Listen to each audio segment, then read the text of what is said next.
Brought to you by Vigard. असं की जरगे पाटलाचं काय मत आहे मला माहित नाही आहे. त्यांना तो अधिकार आहे, त्यांनी काय निर्णय घ्यायचा. विरोधी पक्षाचे नेते कामच आहे असे आरोप करत राहणं. त्यांनी त्या संदर्भामध्ये सरकार सातत्यानं प्रयत्न करत आहे. स्वतः माननीय मुख्यमंत्री देवेंद्रजी आम्ही सगळ्यांनीच मराठा आरक्षणाबद्दल जो निर्णय केला 10% आरक्षण दिलं आपण.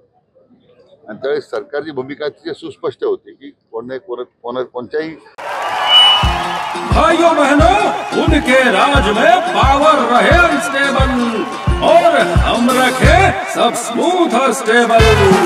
हमारा नेता कैसा हो जो स्टेबल पावर दे वैसा हो। अब की बार वी-गार्ड एसी स्टेबलाइजर का चमत्कार। कोणत्या आरक्षणामध्ये न हात लावता आपण 10% देतोय.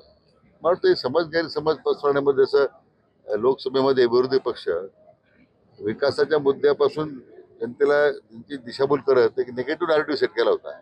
अशा पद्धतीचा एक निगेटिव्ह नॅरेटिव्ह सेट करण्यामध्ये ते आता एकदा एक यश मिळालं, पण तेच आता उद्या त्याच पद्धतीचा खोटा प्रचार, खोटं बोल पण रेटून बोल.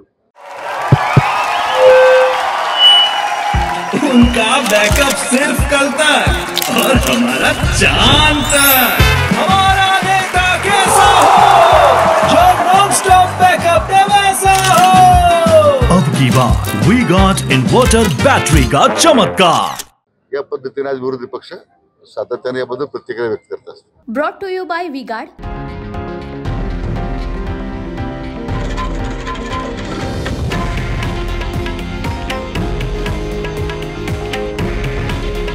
हे आहे देशातील नंबर 1 न्यूज नेटवर्क आणि आपण पाहत आहात TV9 मराठी. काळजी तुमची, हित महाराष्ट्राचं.